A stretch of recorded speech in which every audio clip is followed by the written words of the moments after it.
When you think of an ancient empire, what comes to mind? Probably these massive monuments, right? Egypt, Mesopotamia, places built on pure power, on god kings, all chasing eternity. But today, we're talking about something totally different. A place that conquered the world not with giant armies, but with giant ideas. A civilization that stopped asking, who did this, and started asking, why did this happen? Yep, we're diving into ancient Greece. And really, that's the big question for this whole explainer. I mean, how do you do that? How do you conquer the world with ideas? Because let's be honest, their temples, they're mostly ruins now. But the ideas that came out of this little rocky part of the Mediterranean, they literally built the mental operating system for the entire Western world. So yeah, let's get into it. Okay, so the first thing you've got to understand is this massive shift in how they saw the world. Think about it. The big river empires, they were always looking up, to the gods, to the heavens, to the afterlife. But the Greeks, for the first time, really, in history, they turned their gaze down and inward. They looked at the human mind, at logic, at the world that was right there in front of them. This was nothing short of a revolution. And this revolution, it didn't start in some grand temple or a king's palace. Nope. It started out on the streets in a totally unique kind of political setup that would end up changing, pretty much everything. We're talking about the polis. First off, you have to look at the geography. It's key. You see, unlike Egypt, which had the Nile River to connect everyone, Greece is like 80% mountains. These things acted like giant walls, just cutting communities off from each other. So what happens? Every city develops its own laws, its own calendar, its own unique identity. Sure, the sea was their highway for trade, but it never managed to glue them all together into one big empire. So there wasn't really a single Greek empire. It was more like this patchwork quilt of fiercely independent little city-states. And that's why this idea of the polis is so important. A polis wasn't just a city, a bunch of buildings. It was an identity. When a guy said, I am an Athenian, he wasn't just saying where he was from. He was claiming a political identity. And these cities had two main hubs. You had the Acropolis, way up high, for the gods, but then you had the Agora, down in the thick of it. And the Agora, that was the marketplace, but not just for stuff. It was a marketplace for ideas, for politics, for gossip, for debate. It was the absolute beating heart of the community. And man, this world of city-states was not monolithic. It was incredibly diverse. All you have to do is look at the two big superpowers, Sparta and Athens. They were like the total yin and yang of the Greek world. You had Sparta, this closed-off, hardcore military society, all about discipline, all about the state. And then you had Athens, its polar opposite, an open, seafaring power, totally focused on trade, art, and the individual. And it's in Athens where things get really wild. For pretty much the first time ever, power wasn't in the hands of gods or kings. It was given to regular people. Now, this wasn't democracy like we think of it. It was direct. The citizens themselves would gather to debate and vote on every single law. And get this, most officials weren't elected. They were chosen by lottery. They figured it was the best way to stop the rich or super popular from taking over. They even had this crazy system called ostracism, where they could literally vote to kick someone out of the city for 10 years if they thought they were getting too powerful. But, and this is a huge but, there was a dark side to this amazing experiment. So, who exactly got to be a citizen? Well, the fine print was pretty harsh. You had to be an adult, freeborn Athenian man. That's it. This was super exclusive. We're talking maybe only 15% of the population. Women, foreigners, and a massive population of slaves, the other 85%, they were all on the outside looking in. And here's the really tough paradox. This incredible democracy was probably only possible because they had slaves to do all the work, which freed up the citizens to hang out in the agora and debate philosophy all day. All right, so this freedom to argue and debate everything out in the open, it directly led to the next giant leap for the Greeks. It's this incredible shift from explaining the world with myths to explaining it with logic. This is the birth of philosophy. So before this, the world was pretty much explained by stories, by myths. You see a lightning storm? The question was simple. Who did that? And the answer was always a god.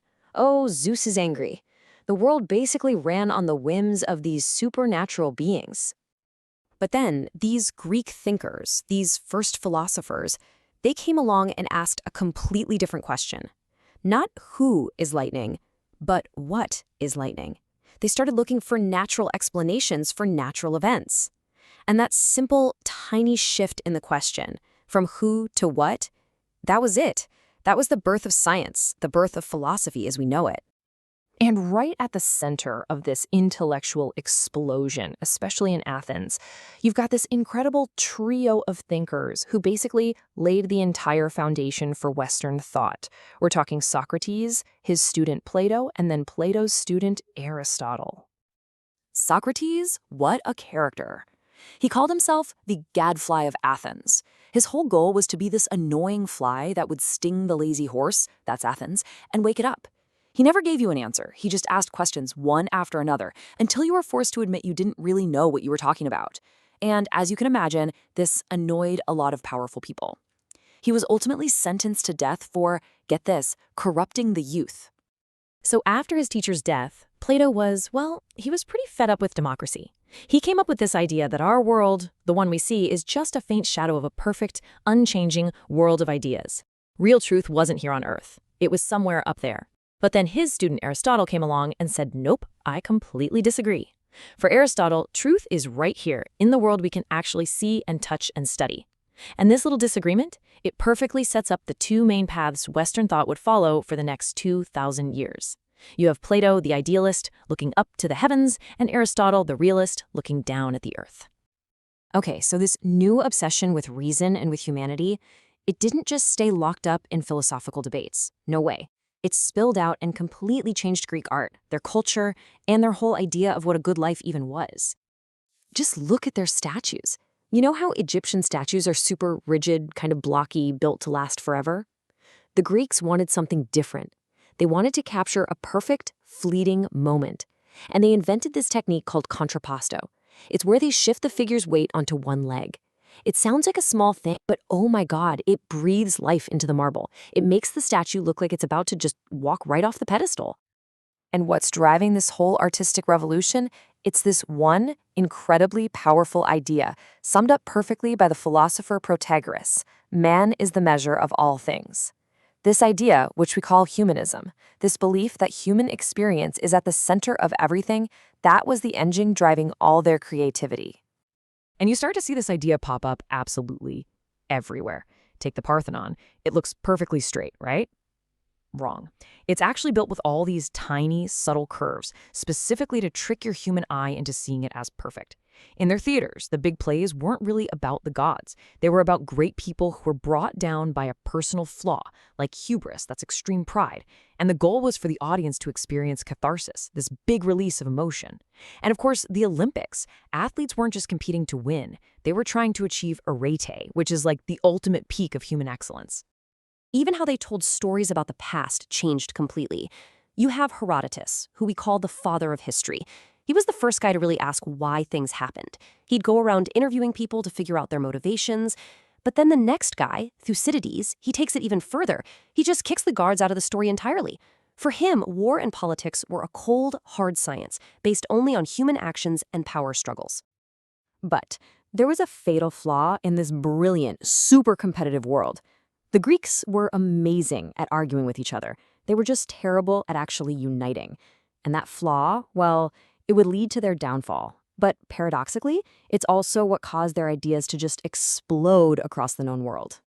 So after that golden age, the rivalry between Athens and Sparta just boils over. It erupts into this brutal 30-year-long civil war that just leaves everyone completely exhausted.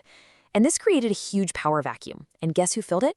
This kingdom to the north they considered barbarians, Macedonia. First, you have King Philip, who conquers Greece, and then his son, who just so happened to be a student of Aristotle, Alexander the Great. He turns his armies east and just demolishes the Persian Empire, conquering everything from Egypt all the way to India. And just like that, a whole new era begins. This new period is called the Hellenistic Age. Alexander's conquests basically shattered that old world of the independent polis. The new ideal wasn't being a citizen of Athens, but a cosmopolitan, a citizen of the world.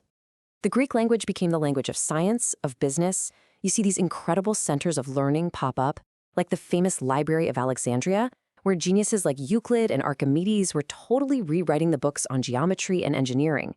Greek culture wasn't just for Greeks anymore. It had gone global. Eventually, though, a new power started rising in the West. Rome and its unstoppable legions conquered the Greek lands. But a funny thing happened. The Roman poet Horace put it perfectly. He said that even though Greece was captured, it was Greece that ended up conquering its savage victors with its culture. The Romans fell in love with it all. They adopted Greek philosophy, Greek art, Greek architecture. In the end, the empire of ideas had won. Which leaves us with one last really fascinating question. You see, the Greeks got brilliant at understanding the world, but they never really figured out how to run it. So, what happens when you take their incredible intellectual software and you install it onto the hardware of the greatest military and organizational machine the world had ever seen? Well, you get Rome. And that is a story for another day.